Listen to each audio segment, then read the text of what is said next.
तो देखिए बच्चों, इस पूरे चैप्टर का सबसे शानदार क्वेश्चन है ये यूक्लिड डिवीजन लेमा पे। जो क्वेश्चन सबसे इंटरेस्टिंग है वो ये वाला क्वेश्चन है और बहुत मज़ा आएगा आपको। यहाँ पे आपसे कहा जा रहा है show that one and only one out of, आपको दिया है n+2 n+4 is divisible by 3 where n is any positive integer. मैं तो यहीं से बात क्लियर हो जाती है, जैसे वो बोलता है n is any positive integer. n क्या है? कोई सा भी पॉजिटिव इंटीजर है।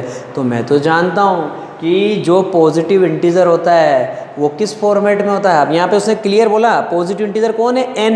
तो अपने को नहीं मानना क्योंकि n ऑलरेडी पॉजिटिव इंटीजर है। और जब दिया हुआ नहीं होता तो हम क्या बोलते थे? Let a is any positive integer. लेकिन यहाँ पे तो सीधा ही दिया हुआ है कौन? n। तो हम बोलेंगे ये n जो है ना, ये कौन से फॉर्मेट में हो सकता है? ये n जो है बच्चों या तो 3q+1 और 3q+2 के फॉर्मेट में हो सकता है। तो इससे पहले आपको एक डायलॉग देना पड़ेगा। We know that any positive integer is of the form 3q, 3q+1 और 3q+2 for some integer q। भाई पहले तो ये बात लिखनी पड़ेगी, थ्योरेटिकल चैप्टर है तो थ्योरी के हिसाब से काम चलता बच्चों। भाई हमें पता है जो पॉजिटिव इंटीजर होता है वो कौन से फॉर्मेट में होता है? 3q, 3q+1 और 3q+2। तो सबसे पहले ये लिखा we know that any positive integer is of the form 3q, 3q+1 और 3q+2 for some integer q। तो n के लिए ये 3 केस है, ठीक है।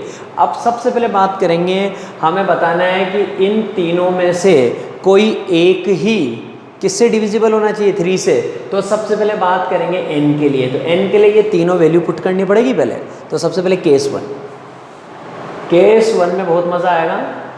n = 3q। n की जगह क्या रखना है बच्चों? 3q। तो ये जो आपको पूरी पिक्चर दिख रही है ना कि इन तीनों में से कोई एक ही, तो अपन इन तीनों के लिए सबसे पहले 3q पुट करेंगे। तो केस 1 when n = 3q।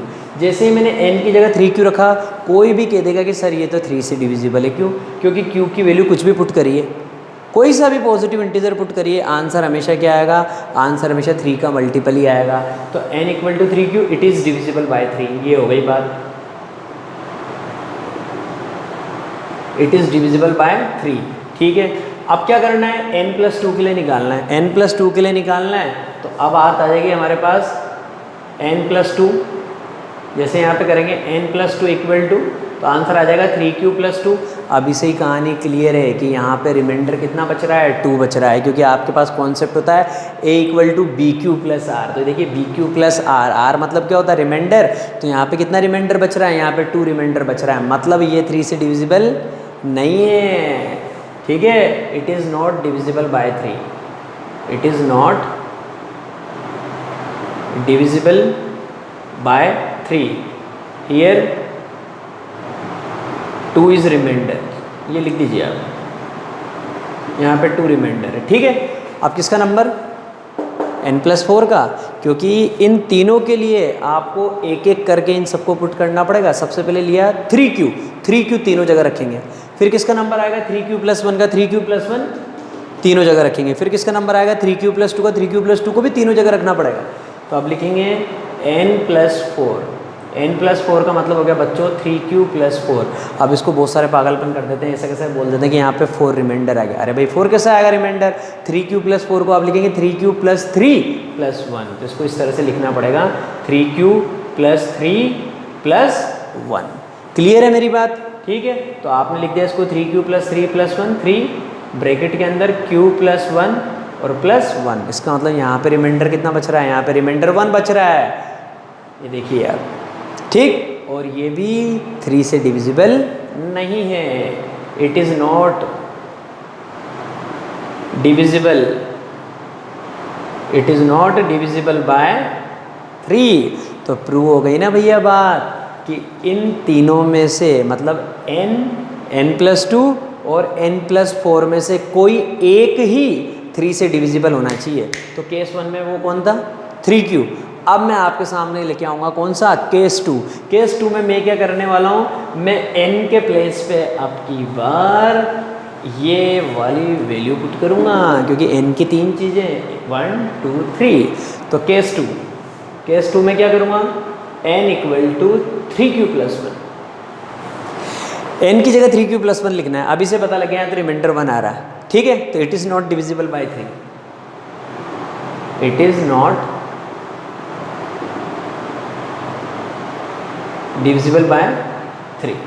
अब किसका नंबर आएगा, आपके बार नंबर आएगा n+2 का, क्योंकि देखिए n के लिए निकाल दिया, अब n+2 के लिए, तो n+2 इक्वल टू n कितना है बच्चों 3q+1, और उसमें किसको प्लस करना है 2 को, तो ये आ गया बच्चों आपके पास 3q+3। मज़ा आ गया, कैसे 3 कॉमन आ गया दोनों में, और ब्रैकेट के अंदर q+1। अब ये q कुछ भी हो, आपके पास तो पिक्चर क्लियर हो गई कि यहाँ पे कॉमन फैक्टर क्या आ चुका है 3, इसका मतलब ये 3 से डिविजिबल है, इट इज़ डिविजिबल बाय 3।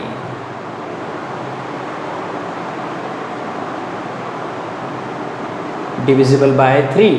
अब किसका नंबर आएगा, n+4 का नंबर आएगा, क्योंकि n ले लिया, n+2 ले लिया, अब n+4, n+4 equal to n कितना ले रहे हैं हम बच्चों यहाँ पे 3q+1, उसमें 4 प्लस करना है, तो ये आ गया मेरे पास 3q+5।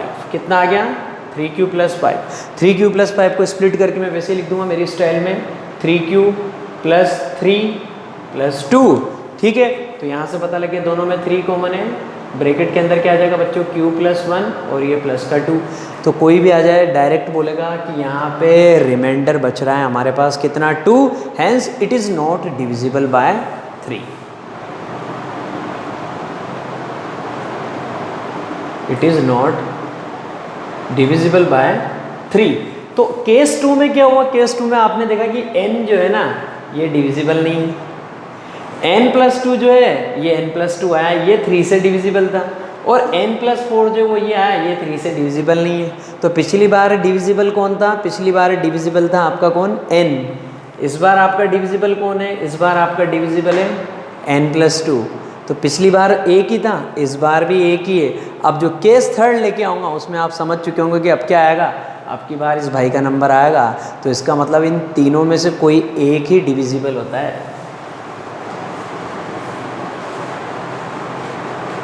अब देखिए आप केस थर्ड बड़ा सिंपल है, केस थर्ड में हम बात करेंगे n इक्वल टू, ये पुट करना है आपकी बार 3q+2, n equal to 3q+2। अब इसके बारे में बात कर रहे हैं तो n की जगह 3q+2 रखना है, तो साफ रखा n इक्वल टू 3q+2। अभी से ही पता लग गया कि रिमाइंडर कितना बच रहा है 2 बच रहा है, मतलब इसकी तो पिक्चर खत्म, it is not divisible, it is not divisible by 3। अब किसको निकालना बच्चों, n+2 को, n+2, n+2, तो n की जगह हम क्या रख रहे हैं, n के प्लेस पे हम पुट कर रहे हैं 3q+2, तो 3q+2 में किसको प्लस करना है 2 को, आंसर आ गया 3q+4। और इसको लिखने की स्टाइल मैंने आपको बता ही रखी, 3q+3+1, इन दोनों में 3 कॉमन, ब्रैकेट के अंदर q+1 और ये +1, पता लग गया कि रिमाइंडर कितना आ रहा है 1 बच रहा है, ये देखिए it is not divisible by 3, hence it is not divisible by 3। अब तो भैया एक लास्ट चीज़ बच गई क्या, n+4, वो तो आना ही चाहिए। तो अब की बार n+4 के लिए कैलकुलेट कर रहे हैं, n कितना ले रहे हैं 3q+2, ये रहा 3q+2, उसमें किसको प्लस करना है 4 को, मज़ा आ गया 3q+6, और जैसे ये बात हुई 3 कॉमन आ गया, ब्रैकेट के अंदर q+2, कोई भी आके कह देगा भैया कि यहाँ का कॉमन फैक्टर कौन आ रहा है 3, hence it is divisible by 3, hence it is divisible by 3।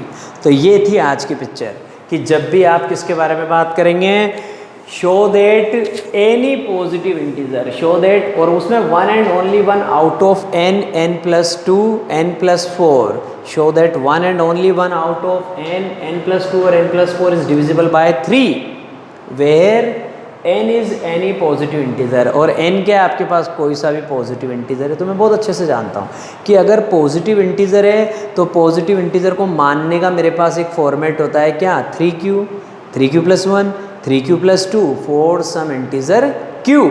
तो मैंने अपने केस बनाना स्टार्ट किया, सबसे पहले 3q लेके आया, 3q रखा इन तीनों की जगह, तो उस कंडीशन में 3q डिविजिबल था। फिर मैंने 3q+1 रखा इन तीनों में, तो देखा उस कंडीशन में n+2 डिविजिबल था। फिर ये थर्ड केस में आपके सामने लेके आया, और मैंने यहाँ पे 3q+2 पुट किया, तो फिर ऐसी कंडीशन में कौन डिविजिबल आया, n+4। इसका मतलब क्लियर है कि n+2 और n+4 में से कोई एक ही 3 से डिविजिबल होता है। ठीक है, आगे समझ में अच्छे से। अब घर पे जाके ये जो भी आज मैंने क्वेश्चन बताया बिना देखे प्रैक्टिस करनी है, और अगर आपको ये आ जाते हैं तो मज़ा आ जाएगा, क्योंकि इन्हीं में से कोई क्वेश्चन आएगा CBSE बोर्ड के एग्जाम में। ठीक है बच्चों, बाकी कल मिलेंगे।